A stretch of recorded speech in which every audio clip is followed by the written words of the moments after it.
Well, hello and welcome to the bedroom of the dollhouse for another reading from The Secret Language of Birthdays by Gary Goldschneider and Joost Elfers for July 8th, the day of the Dark Pragmatist. Ooh, that's right. It sounds a little spooky, don't it?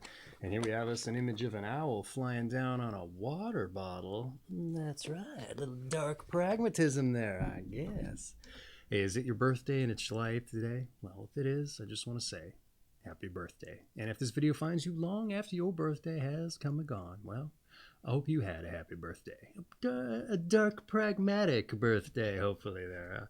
Hey, for anyone else who's just joining us out of curiosity, I want to say welcome, and I hope you enjoy yourself. But before we dive in, let us get on with a little bit of a dice roll. Find out what our daily numbers are so we can look for some universal synchronicity. That's right.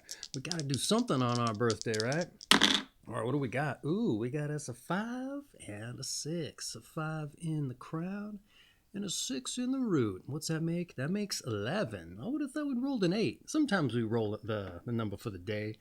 Sometimes we don't, but no matter. Just be on the lookout for your 5s and 6 and your 11s. Who's to say you might be rolling down the highway, Route 11? You got to take it, and then you might find some address, number 56, or it's 56 degrees at the gas station, and you're like, oh, shoot, I need a fill up, right? Boom, there you go. I don't know if that's synchronicity, but it could be. You can make it that way. Hey, let's dive in, shall we? Your month is July. Your day is the 8th. Your sign is 15 to 11 degrees Cancer. And your Cancer 2 period specifically, that's right. And your quality and element is Cardinal, water. All right, July 8th, the day of the Dark Pragmatist. Those born on July 8th are pragmatic to the extreme. Thus, they are more concerned with results than with theories. As founders or originators, they are not only capable of building an organization, family, or business, but generally stick around to run it as well. Indeed, maintenance is a major theme in their life and work, and the efficient running of their home or business is of the highest priority. Some July 8 people are interested in ideas, some not.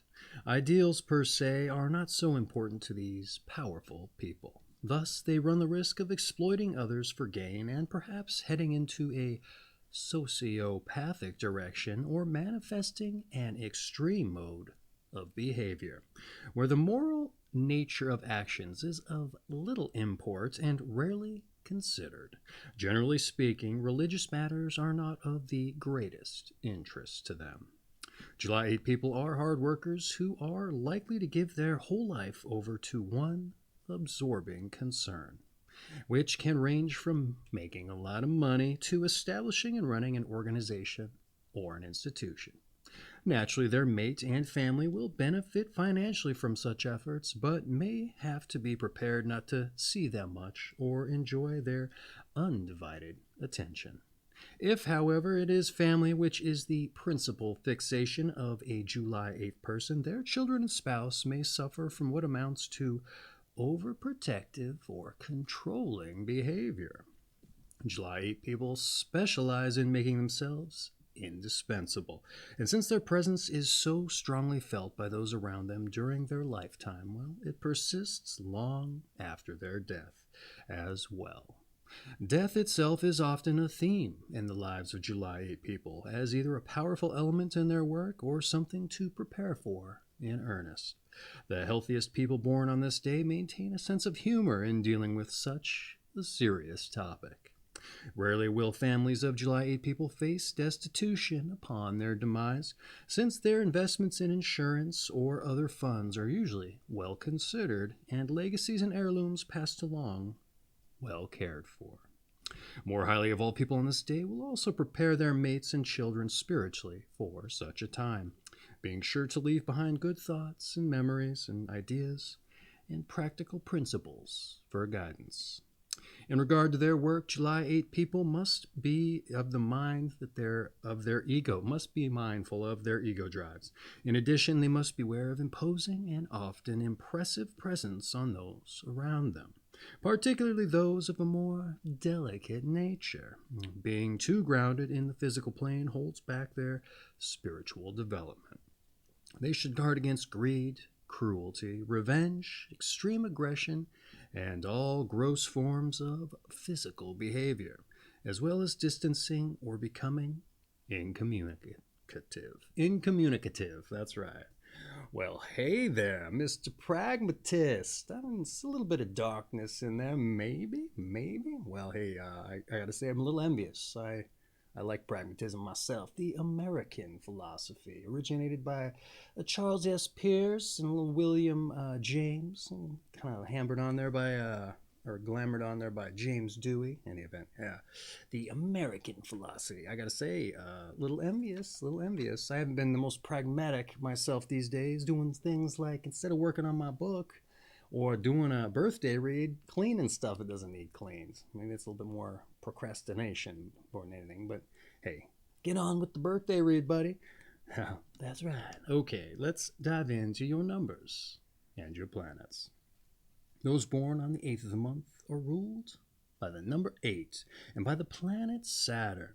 Since Saturn posits responsibility and a sense of caution, limitation, and fatalism, the conservative tendencies of July 8 people are further enhanced in this respect. Those ruled by the number 8 generally build their lives and careers slowly and carefully.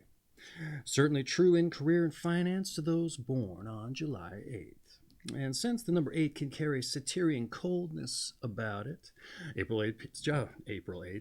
July 8 people may give an impression of distance, while inside they really have a warm and giving heart, coupling the moon's influence as ruler of Cancer with the Saturnian tendencies lends July 8 people high seriousness and a tendency toward isolation. Do you isolate? Don't isolate. What am I saying? Sometimes you gotta isolate so you can get those creative enterprises and those financial ends coming in towards you. Isn't that right? That's right. All right. Hey, be sure that you don't carry too much coldness there. Hey, let's move on to your tarot. The 8th card in the major arcana is Strength or Courage, which depicts a graceful queen taming a furious lion. The queen symbolizes the female magician who can master rebellious energies and stand for moral as well as physical strength.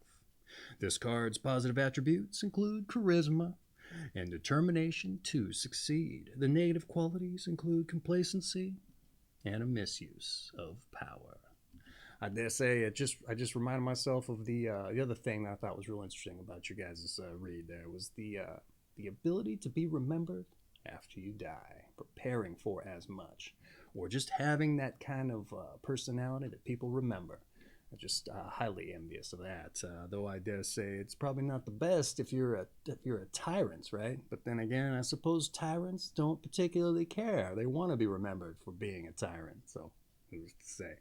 And then let's move on to your health. July 8 people must make an effort to get enough physical exercise.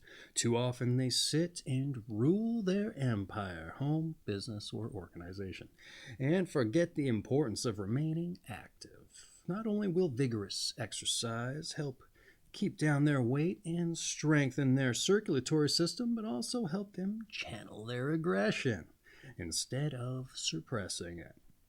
Both competitive sports, such as tennis, handball, even contact sports and martial arts, and achievement-oriented ones, such as running, gymnastics, and swimming, are helpful in this respect. July 8 people should carefully adjust their diet to complement their work and exercise patterns.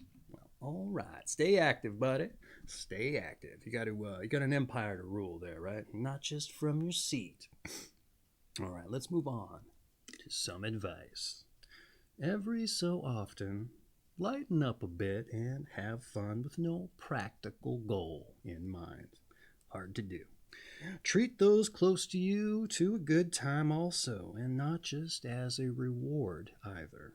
Work out your aggressions in the context of fair play. If you need help, don't be afraid to ask for it.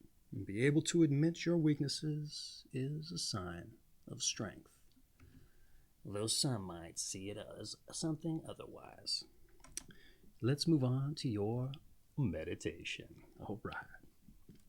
One must open one's heart, even if surgery is required. Let's move on to your strengths and your weaknesses.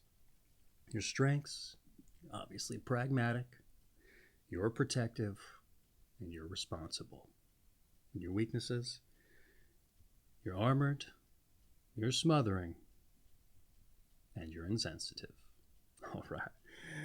Let's move on to those born on this day so we can see what other kinds of people were born on July 8th. And maybe that'll provide a little bit of context for the kind of people July 8 people are our people.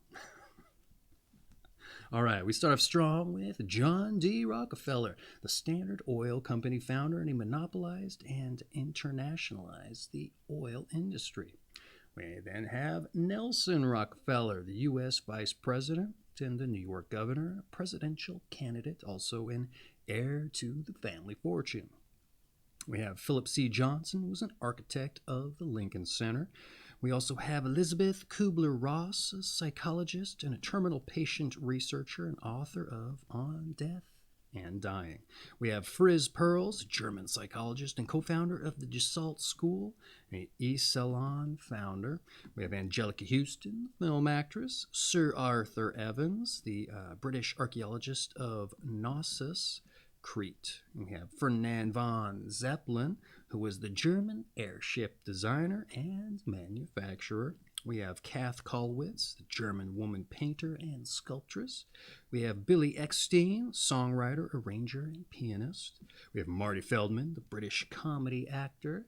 We also have Faye Waddleton, who was a pro-choice leader, Planned Parenthood Federation president, and writer of How to Talk to Your Child About Sexuality. We have Jack Lambert, football linebacker, and a six-time All-Pro, and he led Pittsburgh to 4 Super Bowl titles. We have Joseph Chamberlain, the British 19th century statesman and imperialist. We have Harrison Dillard, the only Olympic gold-winning hurdler and sprinter. We have Percy Granger, an Australian composer.